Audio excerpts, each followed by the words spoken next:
Welcome to video 21 of Gamer to Game Developer Series 1, and in this video we'll implement fall damage. So we have three things to do. We need to edit the health and damage script so that it knows how to apply fall damage. We then need to discuss the fall damage script itself. It's the new script that we'll be plugging in, and then we need to edit the blink script. So let's go over how it works. So our fall damage script is going to constantly access the character motor script to check the Y velocity of the player. Now remember, the Y velocity of the player is going to be negative. So just remember that as we go and talk about the fall damage script. So when the player has reached a certain negative Y velocity, they need to get hurt when they land. That's called fall damage. So the largest negative velocity is recorded by our fall damage script, and that is used to determine whether the player has reached a fatal velocity or whether they will just be hurt. So we just do a simple calculation to figure that out. So now once the player touches the ground, or they land on something, then obviously their velocity will become less negative. That is the time that we then apply fall damage. That is how we know that the player has landed, when their velocity significantly becomes less negative. So say it was -15 as they were falling, now they've landed somewhere and it moves up to like -1. So that's how we know that the player has landed on something, and that is the time to carry out fall damage and check whether it's applicable and what amount of damage to apply.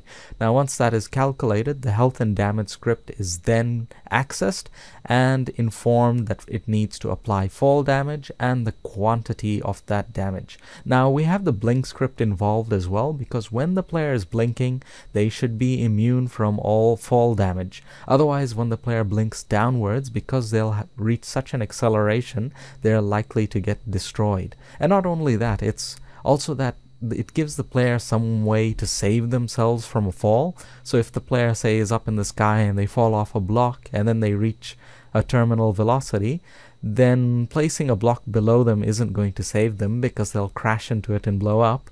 So what they need to do then is to just blink out of the situation.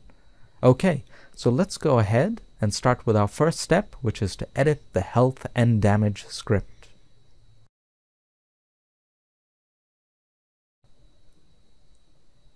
Okay, I've opened up Unity and I copied in the fall damage script, and that was the only script I copied in. So I have these two errors, so it's nothing to worry about.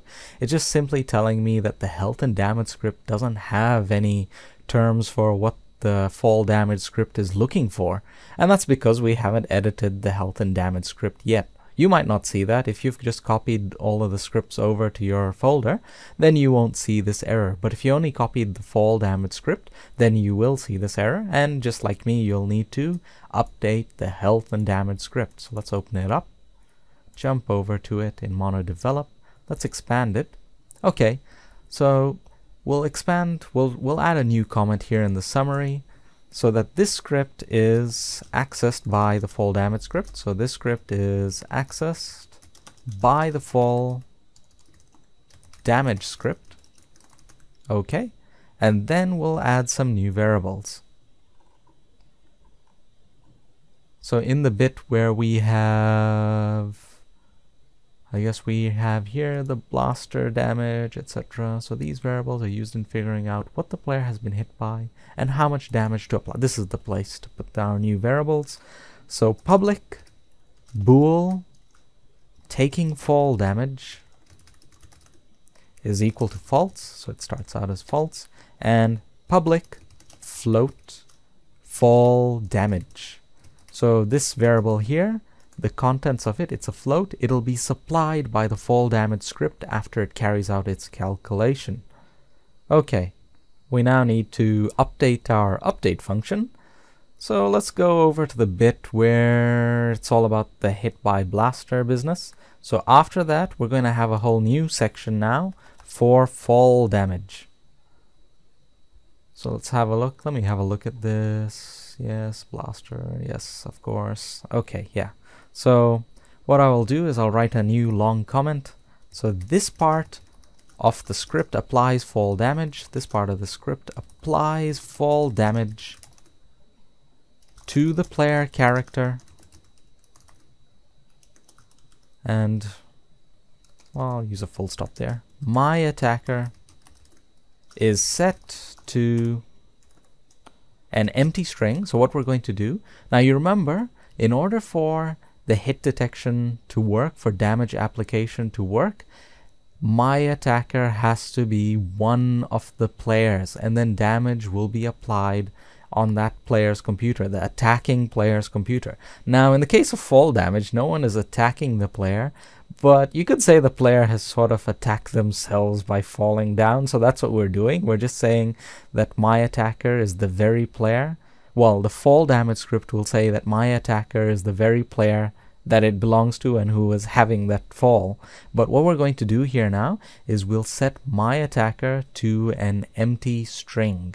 So that way in the combat window, in the combat log, we don't see, player attacking player, player destroyed themselves. I mean, so, you don't see their name twice, which would look kind of silly. Instead, we will just use nothing there, and perhaps we'll use a custom message. So, okay, is set to an empty string because from the fall damage script, I set my attacker to this player's own self. And I don't want, so this is my own personal preference, I don't want the combat log showing this player attacking themselves. Well, themselves, I can write here, themselves, as that would look odd. Well, to me anyway. Okay, now let's type in the code. So if taking fall damage is true and destroyed is false, oops, not taking fall damage is false,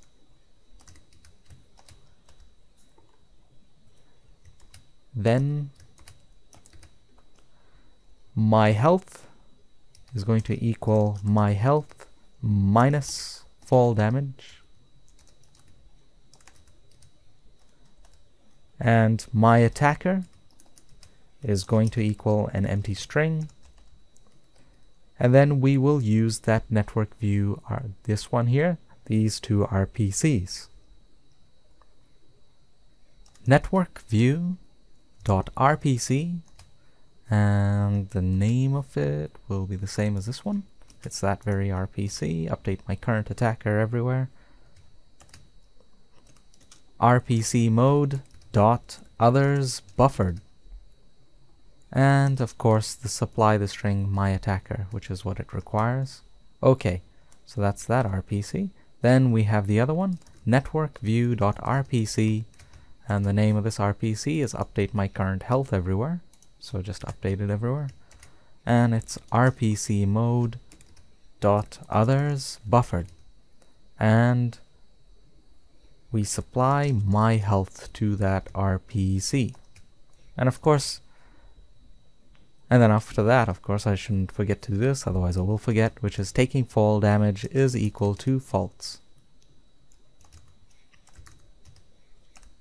Okay, so just to remind yourself, just go look at the RPCs down here, which is update my current attacker everywhere. So that's all it does. It just sets this player's attacker to that. So no one is going to get a free score if this player gets destroyed. And yes, here, update my current health everywhere, so that the player's health bar displays correctly. You know, the one floating above their head will display their most up-to-date health. Well, that's what will lead to from here. Okay. So that is the bit where we needed to apply the fall damage to the player across the network, and we set my attacker to nothing. Now let's have a look at this. There's something more that we need to change, which is the bit on scoring.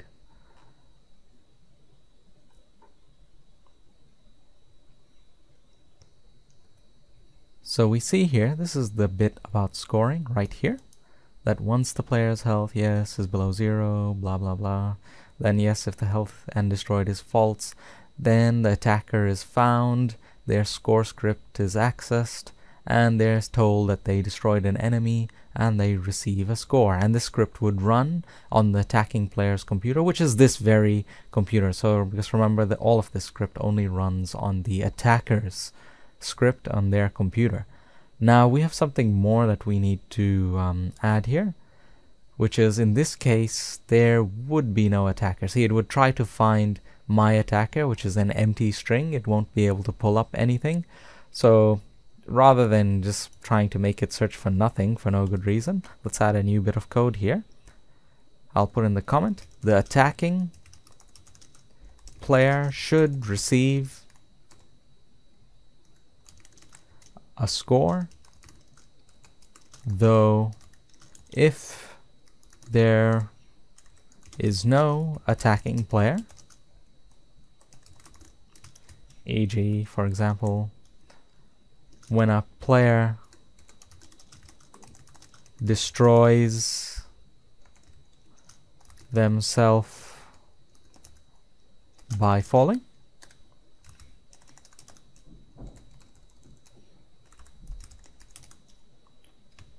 then ignore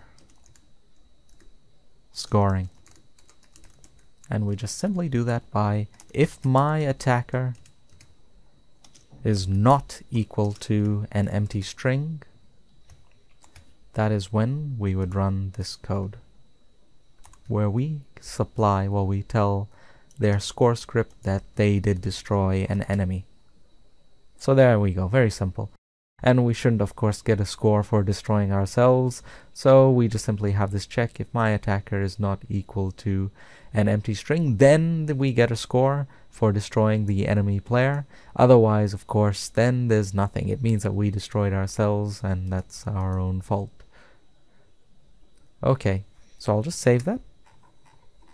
That should be it. That should be everything. Let's jump over to Unity. I'd like to see if these jump away. Yes, the errors are gone, and that means we can move to the next step.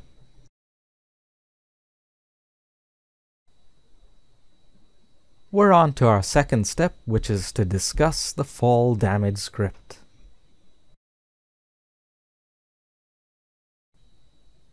I have my fall damage script open, and I'll expand the summary, and the basic purpose of this script is to calculate the amount of fall damage that the player should take when their vertical speed exceeds the hurt speed. Now this script is attached to both players, and it's accessing the character motor script to monitor the player's vertical speed. And as we already did, we updated the health and damage script, and this script is accessed when that damage needs to be applied. And then finally, with the blink script, which we will edit in the next step, this script accesses this script to tell it when the player is immune to fall damage or not. So let's just quickly go through the variables. We have this reference here, well, will be a reference. We have some booleans, take fall damage, cannot take fall damage. The purpose of this boolean here is to make the player invulnerable from fall damage. This is set by the blink script. Then we have some other variables here, and this whole lot is used to determine whether the player should take fall damage. Now the hurt velocity here is the important one. This is the velocity that when the player exceeds this, then there is going to be some damage applied. Now something to remember is that the y velocity when falling is negative. That's why I have here hurt velocity minus 15. So the number, the velocity, as it becomes more negative, so if it exceeds 15, it's going to become minus 16, minus 17, etc. That'll cause more damage. Now something that I'll check, well, I'll show you when we get down. I'll show you the calculation as we go through. So let's just jump into the code itself. So start function, what does it do? It just simply sets up the references. Okay. Now in the update function, I won't go through this bit just yet. I'll come back to it. What I'll just say that this bit is for making the player invulnerable when they're blinking. Okay, now let's start with this portion of the code right here. So what the purpose of this portion of code is that from the character motor script, the movement velocity, the Y movement velocity is being checked. Oh, and we set up a reference to the character motor script itself right here in the start function, and here's that variable for it.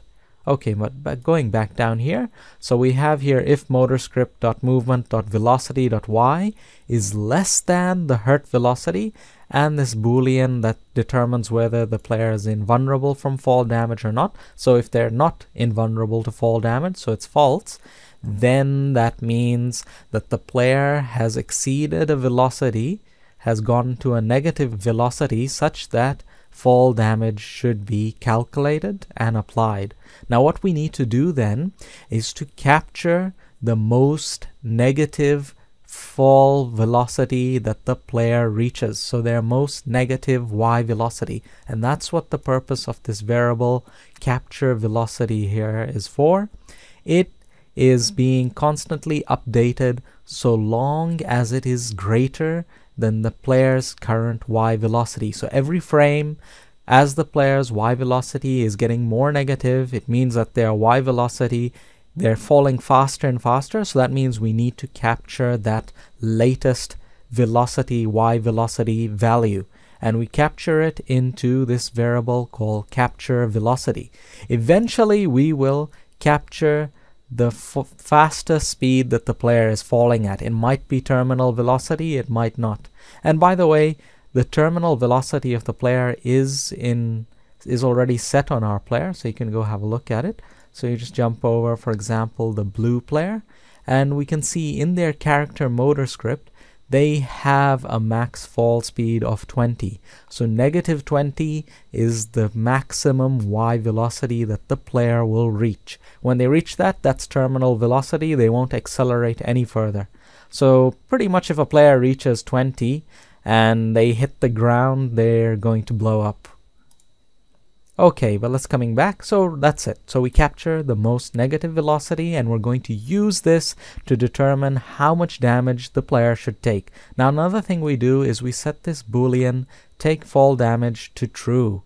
And that's important. So that way, that's telling the next bit of code that it should carry out the calculation to apply fall damage using the value in capture velocity. Let's have a look at the next portion of code in the update function. So this bit is pretty long, well, relatively anyway. So what's happening in the first portion here is that the damage to apply is being calculated, then the health and damage script is accessed, and then that health and damage script, you remember we just updated it so that we can supply, pretty much just tell the script that it should apply damage. Now let's look at this if statement right here. In order to calculate damage, the condition is that the player has stopped falling. So to do that, we simply check whether the velocity has become more positive. So it'll become from, say, minus 17 to minus, like, say, for example, minus 3. Then we know that the player has actually landed because they're greater. And now let's have a look at the calculation itself. So I have here capture velocity plus tolerance. So let's say the capture velocity, the fastest velocity that the player reached while they were falling was minus 17 meters per second. Then we add this tolerance here. Tolerance is 14 meters per second. So then the value is going to be minus 3 meters per second. So what we're saying here is that if the Y velocity is greater than minus 3 meters per second, then that means the player has landed. So we have here the fatal velocity is simply the terminal velocity. So that very velocity of 20 meters per second that we saw back in Unity, so motor script.movement.max fall speed, which was 20. So that's the fatal velocity here. Then we do something called calculate damage factor.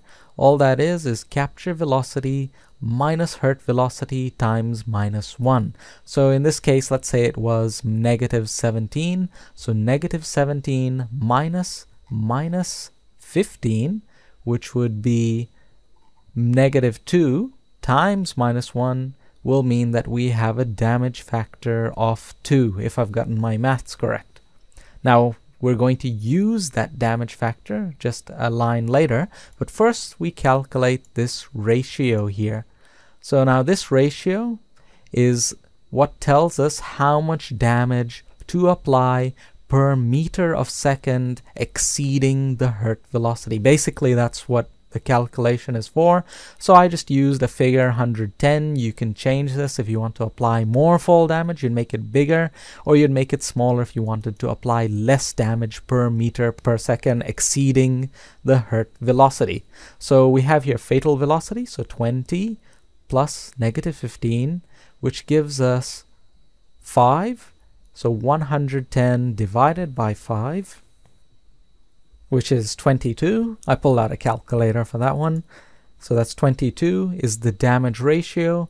So then we look here and determine how much damage to apply. So what this bit here, damage factor, was doing was just determining how many meters per second did the player exceed the hurt velocity by. So they exceeded it by 2 meters per second. So then we take this damage ratio, 22, times the damage factor, which is 2. So that's 44 health points that need to get deducted. So very simple calculation, as you can see here.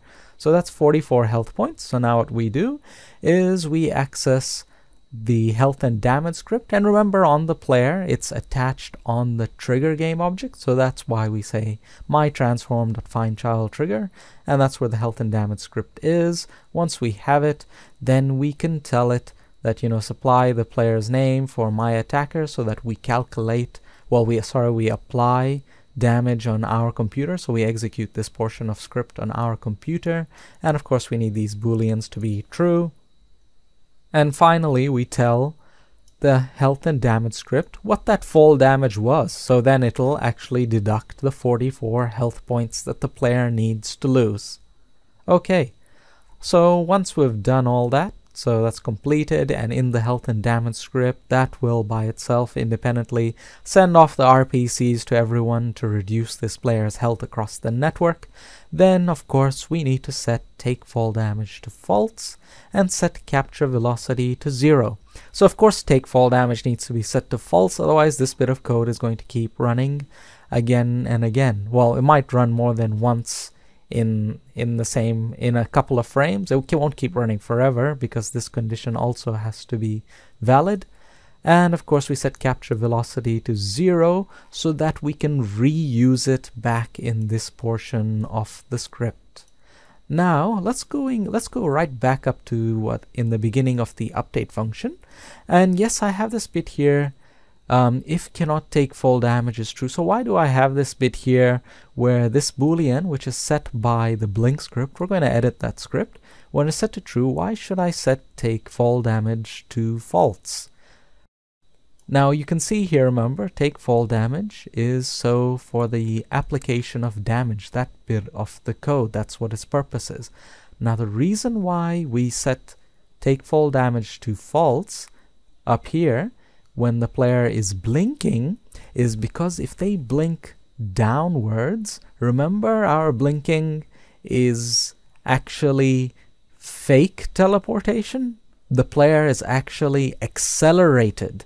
If you recall, the player doesn't actually have their transform just suddenly, you know, change from this to that. The reason for that back in that video was because I was explaining, so you don't end up flying through floors or walls or going through your terrain and etc. problems like that. So all we did was we simply accelerated the player to really high velocity so that it looked like they were teleporting. Now, of course, if you do that and you teleport downwards with your blinking, then you're suddenly going to slow down at the end of blinking, and this bit of the script is going to see that, and it's going to think that the player was falling, and so it'll say this is true, and then it'll try to apply damage to the player, and it'll be a very high damage too, since this value would be very high. Now that's why we set take fall damage to false.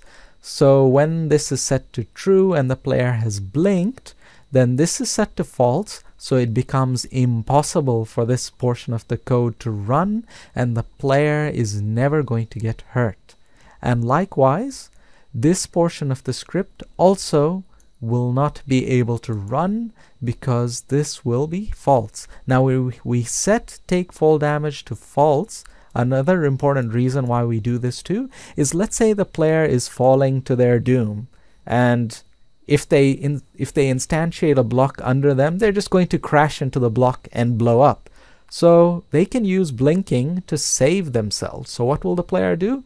They'll simply blink, and that will reset their velocity. And I want the player to be able to save themselves. So let's say we were falling at 20 meters per second. Then this bit of the script knows it has captured our velocity that we're falling at, and it knows that this damage should be applied.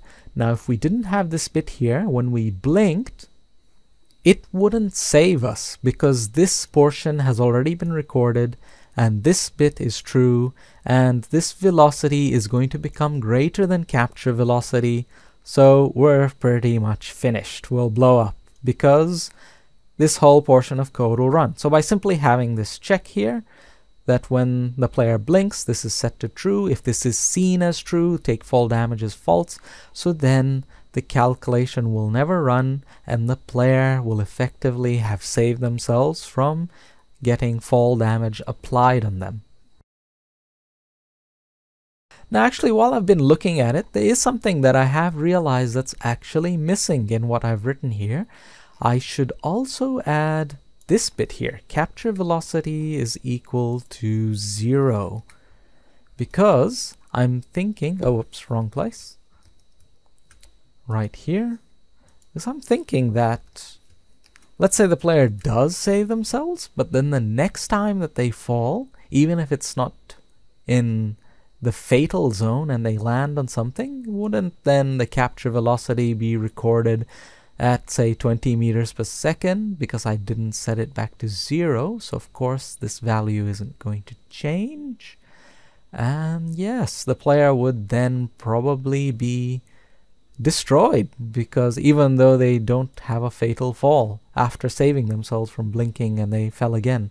Okay, so yeah, that's probably something I did forget there, was to add this little bit of code there so that capture velocity is just set back to 0. Okay, so that is it for the fall damage script. It was a pretty long explanation for not a very long script, so let's move on to the next step. We're on to our last step, which is to edit the blink script, and then we'll put everything together and build and run the game.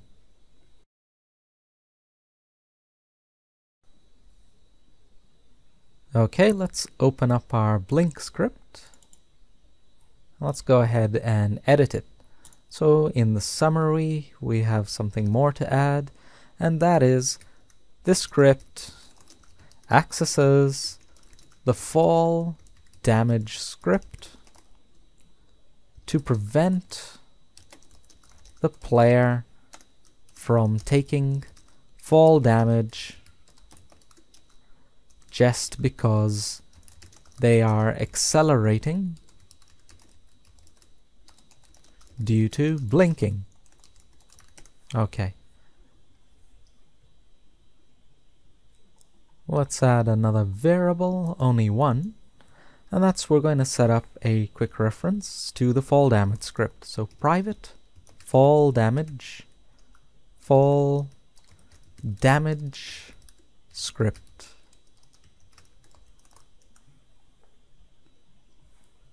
Let's go establish that reference in the start function. So we have here, well, this bit of code here is really not necessary. Let me just get rid of, that comment there. So let me just put this all together, and I'll just put here fall damage script is equal to my transform dot get component, and the component is fall damage. Alright. Okay, so now let's go actually to the update function, and just after the bit where we are deducting energy, that's the appropriate place to access the fall damage script and set the boolean cannot take fall damage to true. So let's write the comment here. Don't allow the player to receive fall damage. So don't allow the player to receive fall damage while they are blinking. Otherwise,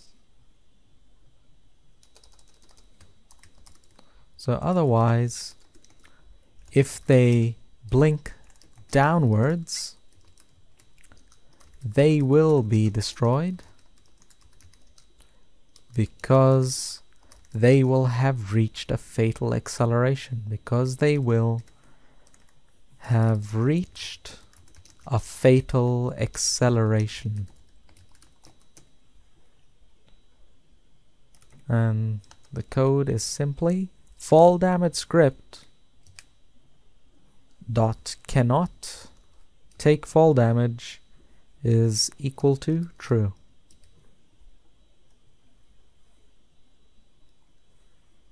So we've added it for forwards blinking. So now we just copy paste that. We'll now paste it in the bit of code where we're blinking backwards. Okay, so I've done that. Now there's one last thing to do, which is after the blinking operation is done, where we're setting the player back to a normal speed and making them visible again, etc. I'll write here after the bit where we access the character motor script in this coroutine run for a moment. I will write in here that we enable the fall damage again. So enable fall damage again.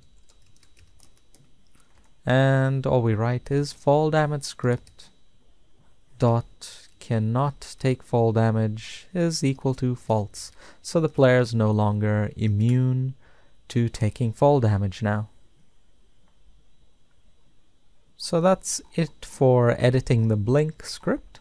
Let's jump back to Unity and let's go ahead and attach the fall damage script to both players. So I'll come down to the blue player. We'll come to the blue player. Attach this fall damage script. Okay. And I'll go to the red player and do the same. Fall damage. Okay. And that's it. So that's quite simple.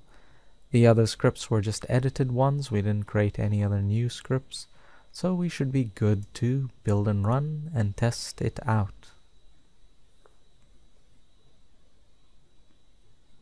I'll set up a server here. I'll jump here, connect, try the red team player.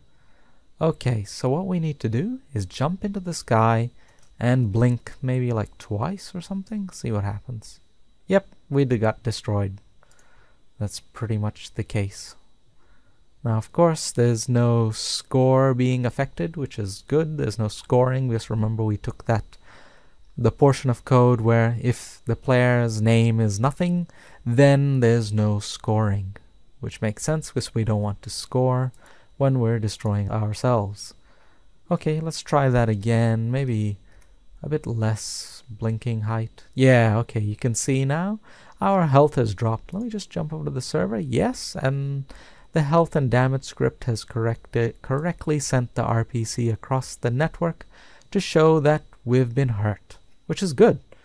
I'll just go ahead and disconnect from the red player and just try it with the blue player. Okay, maybe I jumped too high. Oh no, I didn't, which is good.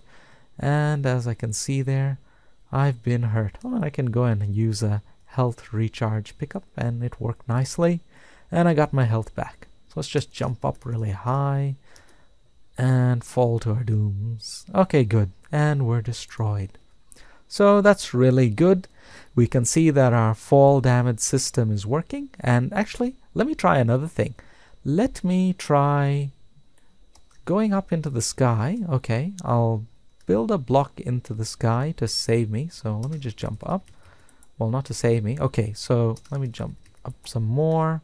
Okay, so we can see here I'm at a fatal velocity. I mean, if I drop from here, I'll reach a fatal velocity, and when I land, I'll get destroyed. So let me try and blink at the last moment and see whether or not I take any damage. Okay, falling, I blink, there, I saved myself, which is really good. Okay, now let me see what happens now if I blink up. Do I take damage? Yes, I took damage, and I took a normal expected amount of damage. So that bit where I added that line of code, that where we set capture velocity to 0, it's working properly, which is really good. So let me jump again. Okay, and everything is working as expected. We didn't see any errors. Okay, so thank you for watching, and I hope this video was useful to you, and I'll see you in the next video.